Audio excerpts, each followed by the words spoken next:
Welcome to Nightfall Narrative, where we shed light on the difficult truths we often face in the dark. If our stories resonate with you, please subscribe to join our community. They say blood is thicker than water. It's something we hear our whole lives, and it's meant to mean this unbreakable, sacred bond. We're taught that family is our haven, the one place we can always turn to. They're supposed to be the people who protect and nurture you. But what happens when that haven isn't safe? What happens when the people who are supposed to love you unconditionally are the source of your deepest pain? What happens when their love gets twisted into a weapon and your home becomes a psychological war zone? For years, I lived in that war zone. I was a soldier in a battle I didn't even know I was fighting, against an enemy I was taught to love. They called it care. They called it protection. They said it was just family. But it was a quiet, creeping campaign of emotional abuse designed to break me, control me, and make me doubt my own reality. There's a name for that specific kind of torture. It's called gaslighting, and it's a core tool in the toxic family playbook. This isn't just about arguments or hurt feelings. It's about a constant pattern of actions that leaves you feeling broken and completely alone. This is my story, but it's more than that. I hope it's a lifeline for anyone who feels like they're drowning in the silent, suffocating waters of family abuse. If you've ever been made to feel crazy, isolated, or like you're the only one seeing the truth in a family that runs on illusion, then this is for you. This is the guide I wish someone had given me. It's my story of how I survived, and more importantly, how you can too. They told you it was for your own good. They called it love, but it left you feeling crazy, isolated, and second-guessing your own mind. If you've ever felt like you're the only person in your family who sees the truth, you're not alone. I've been there. This is how I survived my family's gaslighting, and how you can too. From the outside, we looked perfect. We were the family people were jealous of. We had the curated photos, the polite smiles at church, the whole carefully built image of harmony and success. Our house was clean, the lawn was mowed, and the story was perfect. But behind closed doors, that illusion shattered into a million sharp pieces every single day. The silence in our home wasn't peaceful. It was heavy, thick with unspoken rules and the constant hum of tension. It was the kind of place where you learn to be afraid before you learn to be safe. I got good at listening for danger in the next room, at making myself small, trying not to be noticed. That public smile was a mask, and the longer you wear it, the more you forget what your own face looks like. The heart of our family was control, but it was always disguised as concern. Every choice, from what I wore to who my friends were, was picked apart. It was never a direct order. That would have been too obvious. It was always a suggestion wrapped in passive aggression. Are you sure you want to wear that? It's just not the most flattering. Or, that friend of yours seems a bit loud. I just worry they're a bad influence. These weren't observations. They were chess moves meant to fence me into a smaller and smaller world that they controlled. My independence wasn't seen as a strength. It was a threat to the family unit. This created a weird, dizzying split in my life. The person I was at home, anxious, quiet, constantly second-guessing myself, was a total stranger to the person I tried to be out in the world. I felt like a spy in my own life, secretly gathering intel on what normal looked like from other families, from TV shows, from books, just desperate for a map to a world that made sense. The constant work of holding up the family illusion was exhausting. It drained me, leaving me in a state of endless fatigue. I was the keeper of secrets I didn't even have words for yet, a silent actor in a play where I knew my lines, but had no idea what the story was about. The abuse didn't start with a bang. It rarely does. It started with whispers, with little digs here and there, the slow, steady chipping away of my self-worth. Constant criticism was the air I breathed. Nothing I did was ever quite good enough. An A on a test would get a, "What happened to the A+?"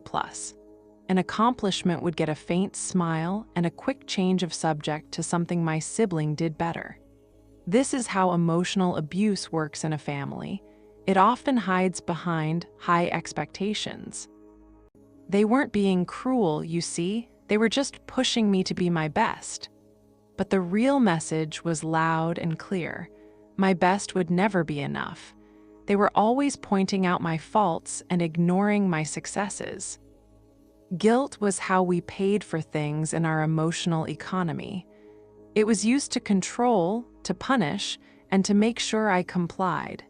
If I wanted to hang out with friends instead of going to a family dinner, I was selfish and ungrateful.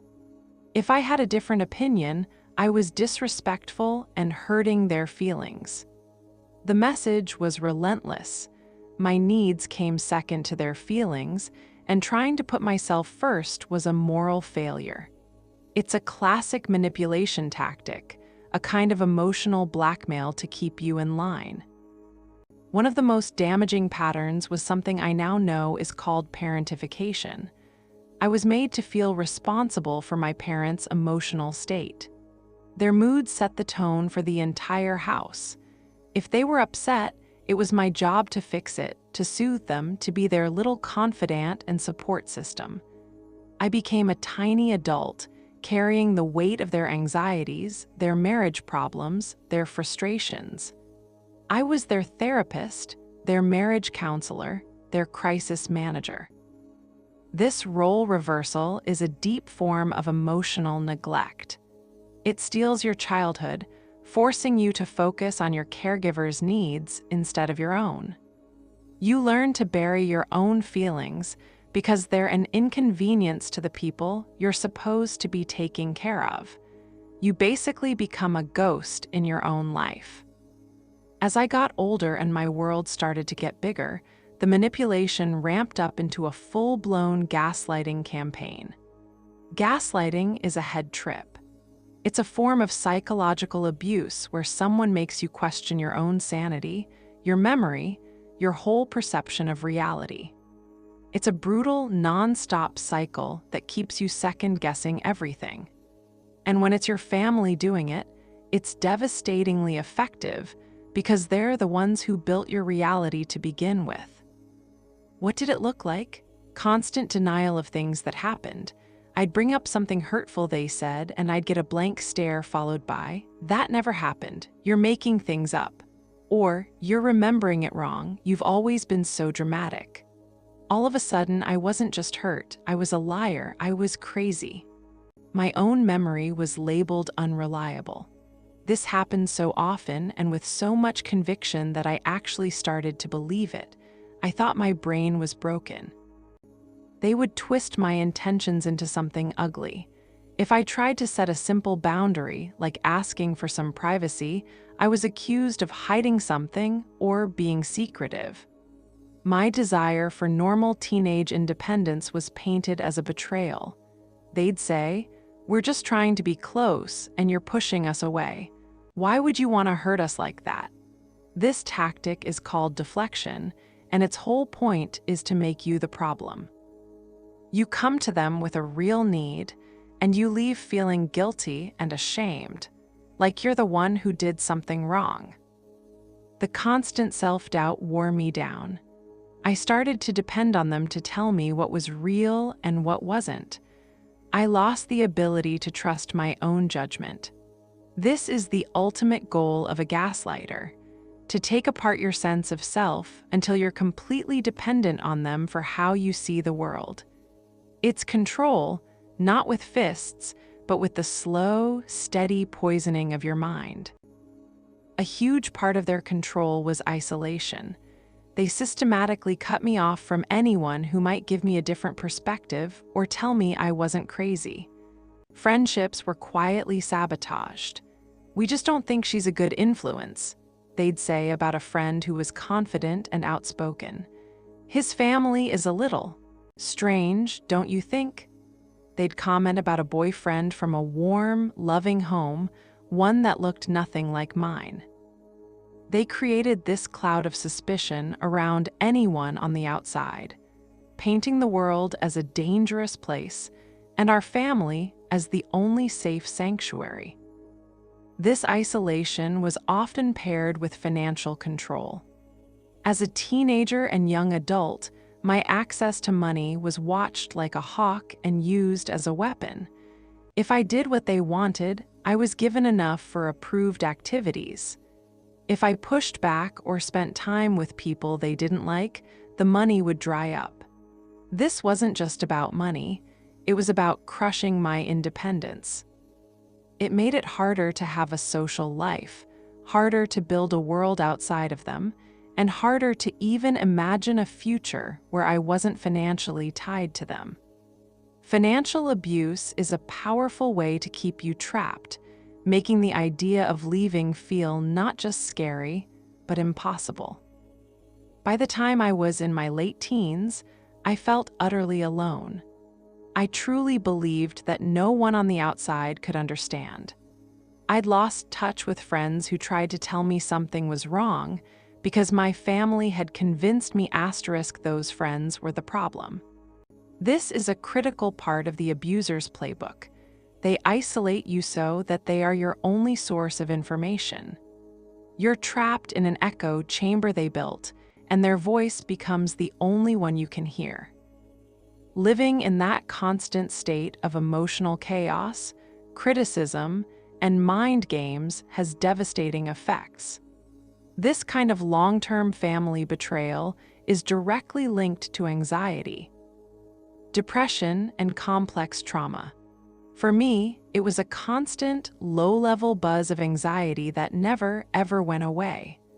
I was hypervigilant, always scanning the room, trying to read moods, bracing for the next emotional explosion. Being in that high-alert state all the time is exhausting. Your body and mind are stuck in fight or flight, and it takes a massive toll. I developed a deep, gut-wrenching sense of shame and self-doubt. The gaslighting had worked so well that I had internalized their story.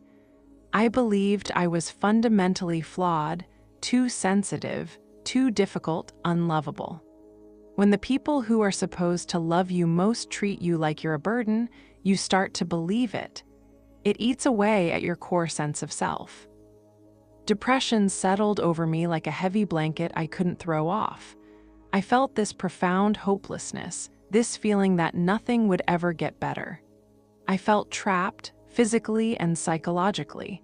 And that's the whole point of this kind of abuse. It's designed to make you feel so broken and helpless that you stop fighting back. You start to think this is just how life is, and you resign yourself to the pain. You're surviving, but you're not living. I was a ghost haunting the hallways of my own life, disconnected from my own feelings, my own wants, and my own reality. For every survivor, there's a moment. A crack in the perfect facade. A single ray of light that cuts through the fog of confusion.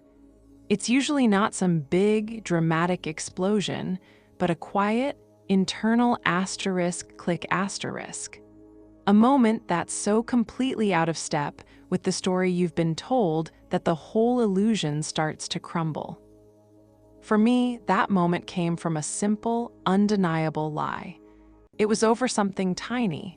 A promise my mother had made and then furiously denied, not just to me, but to another family member who was right there when she said it. She looked me straight in the eye, her face a mix of pity and annoyance, and said, "Honey, I never said that. You really need to get your memory checked. You're starting to worry me." But this time was different. This time, there was a witness. Later that day, that other family member who had always stayed out of things pulled me aside. They looked uncomfortable, but they also looked sure. "She did say that," they whispered. "I heard her. I don't know why she's lying." That one simple sentence, "I heard her," was the key that unlocked my prison. For years, my reality had been solitary confinement. My memories, my feelings, they were all mine and only mine, easy to dismiss. But now, someone else had seen it. Someone else had stepped into my reality for just a second and confirmed I wasn't crazy. The ground under my feet, which had felt like quicksand for my entire life, suddenly felt solid. It was the first time I realized the problem wasn't my perception. The problem was their deception. That single moment opened the floodgates. It was like a dam inside me broke, and years of buried memories, dismissed feelings, and ignored gut instincts came rushing forward. I started replaying scenes from my life, but this time I was watching them through a new lens, the lens of truth. What I once called concern now looked like control. What I had accepted as high expectations now revealed itself as soul-crushing criticism. What I had believed was my own oversensitivity was actually just a normal human reaction to being constantly belittled and invalidated. I spent hours online typing phrases I'd never been brave enough to say out loud. My parents lie about things that happened. Feeling crazy in my own family. Signs of emotional abuse. And there it was in black and white, article after article, story after story. The words jumped off the screen: gaslighting, manipulation, narcissistic abuse, emotional neglect, betrayal trauma. Reading those terms was both terrifying and incredibly freeing. It gave a name to my invisible wounds.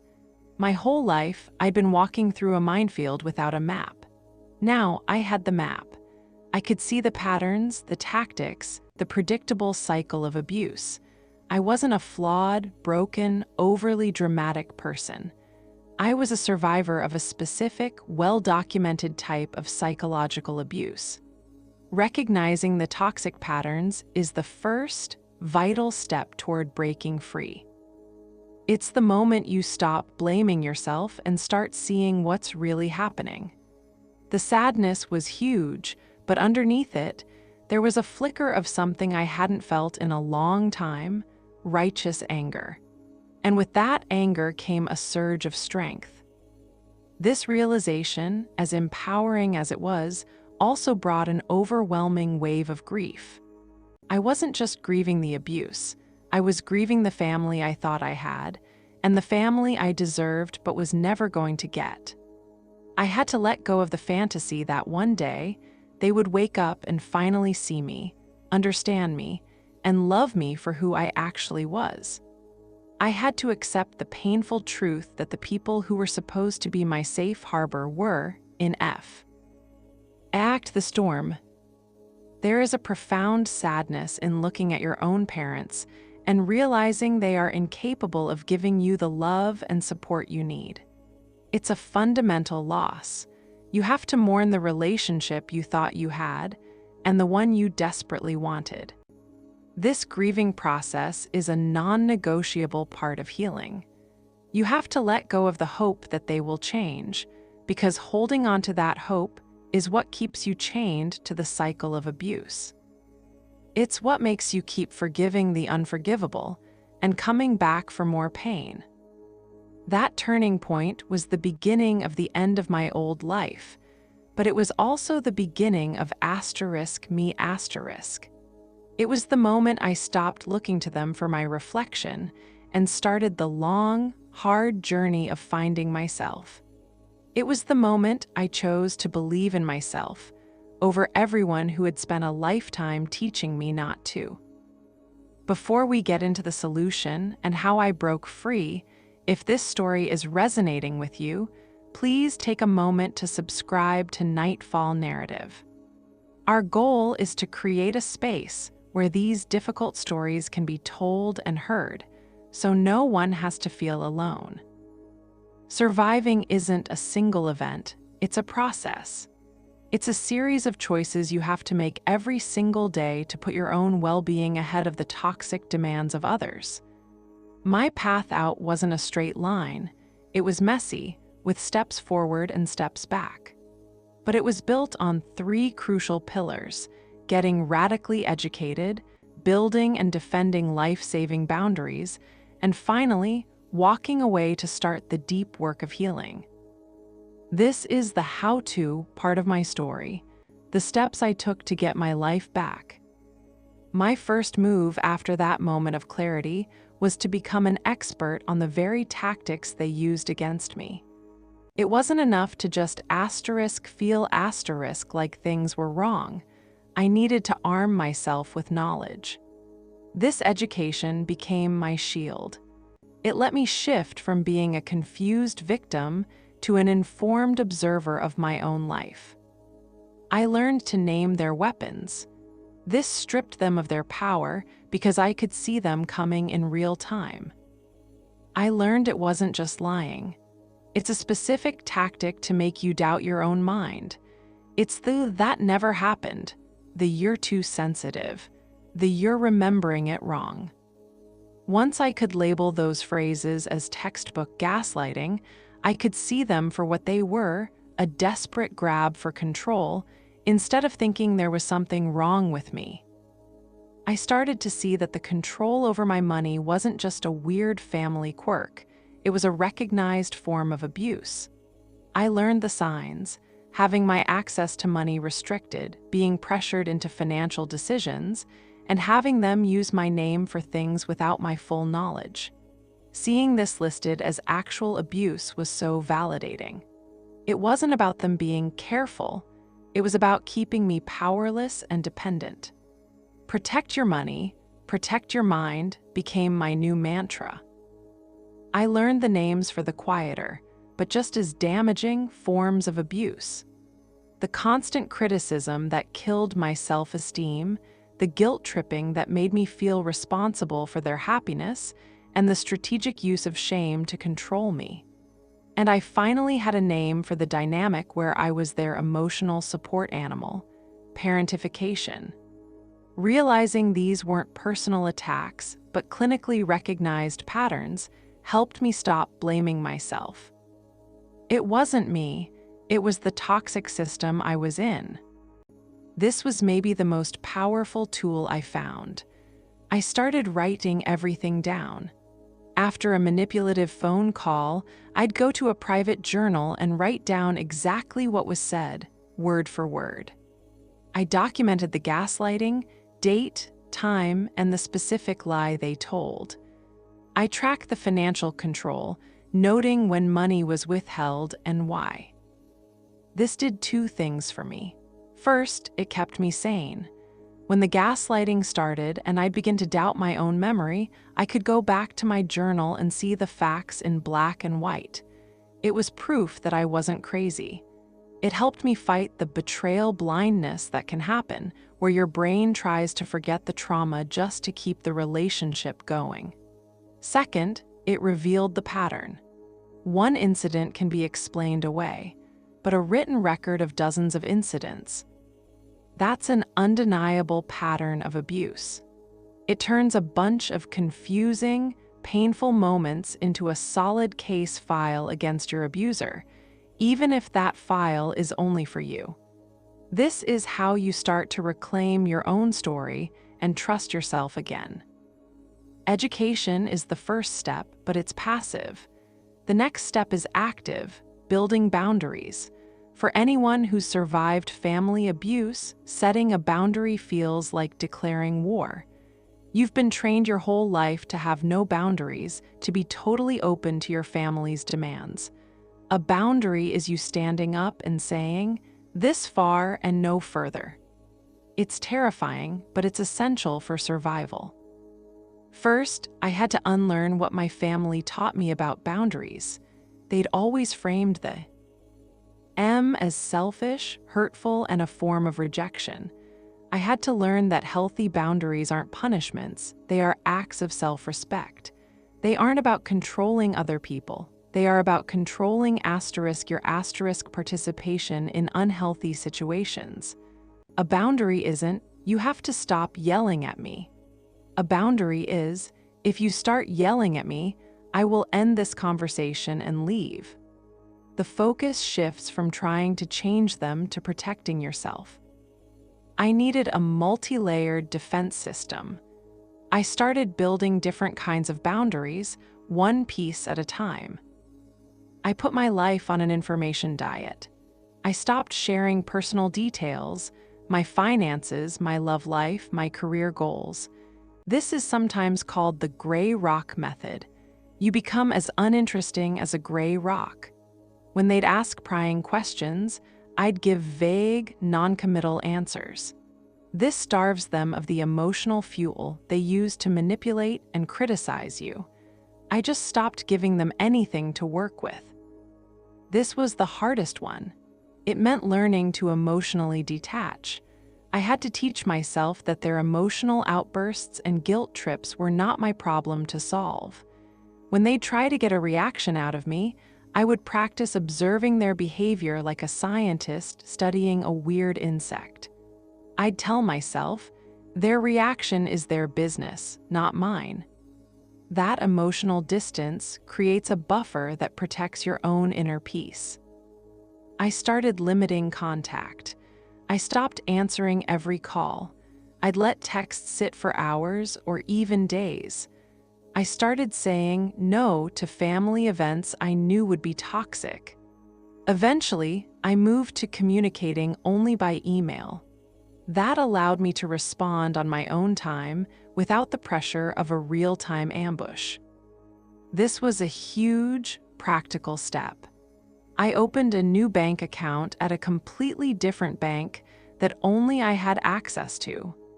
I painstakingly untangled any shared accounts or bills. This created a firewall that protected me from financial control and took away one of their biggest weapons against me. Communicating these boundaries had to be clear, calm, and firm. For example, I won't be discussing my finances with you anymore.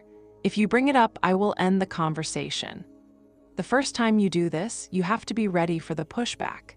Abusers often test new boundaries hard. It's called an extinction burst. They ramp up their old behavior to see if they can scare you back into line. Staying firm is the most critical part. When they crossed a boundary, I enforced the consequence immediately. They yell and I hang up. They criticize and I walk away. Every time you enforce a boundary, you teach them you mean it. But more importantly, you teach yourself that you are worth protecting. For some people, strong boundaries can make a toxic relationship manageable. But for many of us, especially when the abuse has been severe and long-term, you reach a point where you realize the only way to truly heal is to walk away. This could mean a period of no contact, or it could be permanent. It is often the most painful decision, but it can also be the most liberating. I had to get my head around the idea that separation is legitimate. Our society has a huge taboo around cutting off family. People will judge you. You might be called selfish or cruel. I had to get to a place where I accepted that choosing to create distance is an act of profound self-preservation. It's not an act of hate, it's an act of love for yourself. When a relationship is destroying your mental health, you have a right to leave. Realizing that you're not giving up on them, but finally showing up for yourself, is a huge mental shift. Walking away isn't just an emotional choice, it's a logistical one. It requires a plan. I spent months getting ready. I secured my finances so I was completely independent. I strengthened my support network, leaning on the few trusted friends who got it. And I found a therapist who specialized in trauma and family abuse. That was the single most important investment I made in myself. Having a professional guide you through the guilt, the grief, the anger, the fear, it's invaluable. They can give you tools, to help you process everything you've been through. Healing from family abuse is not a DIY project. Betrayal trauma is a real and serious psychological injury. It messes with your ability to trust, your self-esteem, and your sense of safety in the world. Therapy gave me a safe place to unpack all of it. It helped me connect the dots between the abuse and the anxiety and depression I was living with. In therapy, I learned how to grieve the childhood I never had. I learned to identify and challenge the negative beliefs about myself that had been drilled into me. And most importantly, I learned to reparent myself, to give myself the validation, compassion, and unconditional love I never got from my family. The goal isn't just to talk about what happened, it's to rebuild your identity from the ground up. And you have to navigate the guilt. Even when you know you made the right choice, the guilt can be overwhelming. It's a conditioned response, a ghost of all that manipulation. My therapist helped me see this guilt not as a sign that I'd done something wrong, but as a symptom of the abuse itself. Abusers install guilt buttons in you. Learning to sit with that feeling without acting on it is a superpower. Over time, as you build a new life filled with peace and real love, that guilt starts to fade. It gets replaced by a quiet, fierce confidence in your decision to save yourself. It's tempting to think the after is a perfect, sunny paradise, totally free of scars. But healing isn't about erasing your past, it's about integrating it.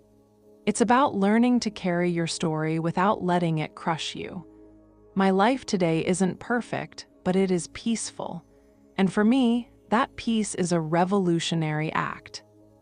The biggest change in my life is the quiet. The constant, buzzing anxiety that was the soundtrack to my life for so long has faded. I wake up in the morning, and my first thought isn't about how to manage someone else's mood. It's about my own day, my own needs, my own wants. That feeling of autonomy, of simply owning my own life, is a freedom that's hard to put into words if you've never had it taken away. It's the freedom to just be myself.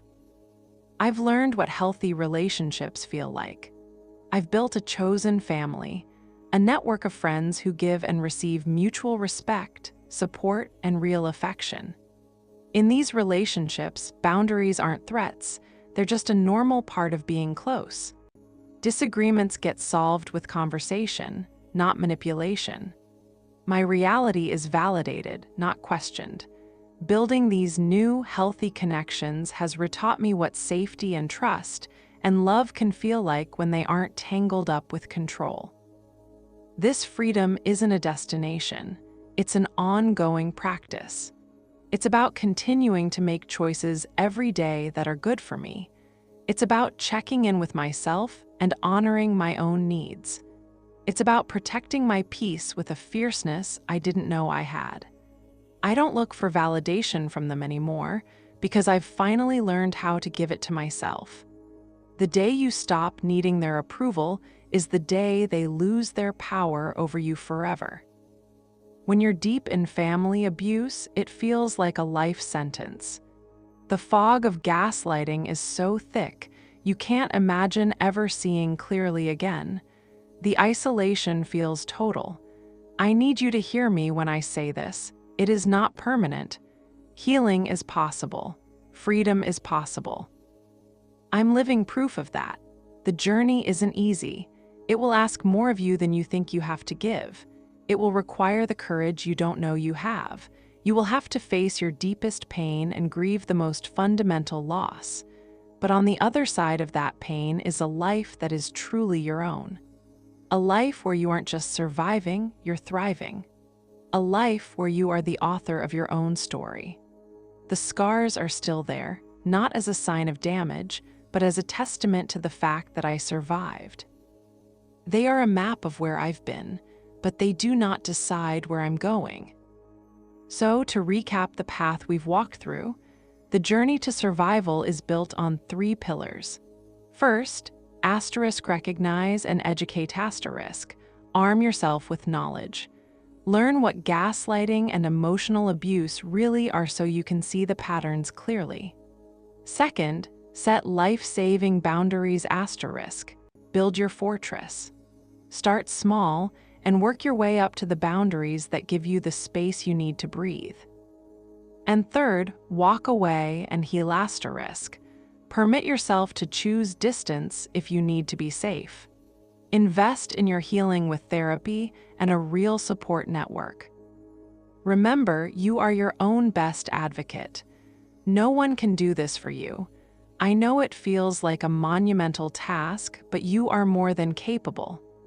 The fact that you are here, watching this, seeking answers, it means the strongest part of you is still fighting. It hasn't been put out. If this story resonated with you, please consider liking this video and subscribing to Nightfall Narrative. You aren't alone in this, and the more we share our stories, the more we break down the shame and secrecy that allows abuse to continue. For those of you who are ready to take the next step, I want to offer some real support. In the description below, I've put together a list of resources. You'll find links to crisis hotlines, info on how to find a trauma-informed therapist, and some of the articles and books that were so important to my own healing. Please use them. Asking for help is an incredible act of strength. I want to leave you with this final thought. You are not crazy. You are not too sensitive. You are not difficult. You are a person who has been subjected to an inhuman amount of psychological abuse, and you have survived. You deserve peace. You deserve safety. You deserve a life filled with authentic joy and unconditioned love. The trust that was broken can never be unbroken, but your freedom can be rebuilt piece by piece with the boundaries you lay and the self-love you cultivate. Trust was broken. My freedom was rebuilt with boundaries. Your new life is waiting for you. Take the first step.